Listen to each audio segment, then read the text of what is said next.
Bagal, ma'am.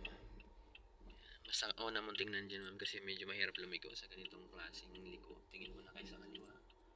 Kasi baka, yun, aprikan mo naman, maawa ka sa bus.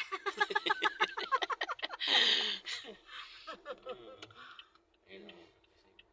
Baka saan tayo dalhin yan? Tapos ang dami pa dito. Meron pa dito kaya.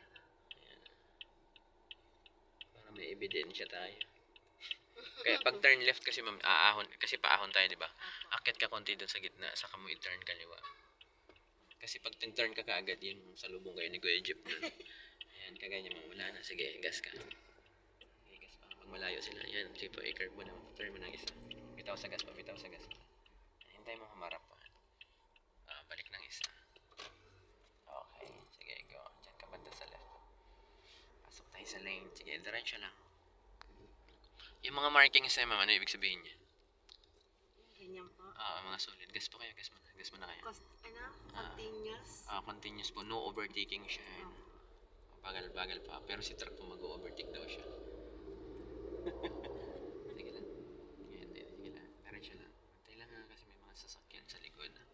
Kasi dito wala pang nanguhuli dito. So, solid yellow at saka white line. Ibig sabihin niya, bawal mag-overtake dyan.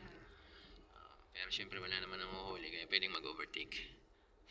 Pero itong line po na to. Broken man pwede kang mag-overtake dito. Sige, go. Kaya pag broken ka na, pwede ka na. Pwede nang manligaw. Magpaligaw.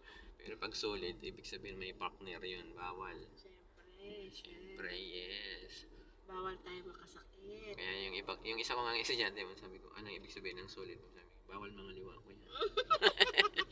Kasi solid line yan. Oo, solid line. Bawal mga liwa. Ayos ang buhay. Bawal mag-overtake. Diba? Huwag ka matakot sa bansa niya.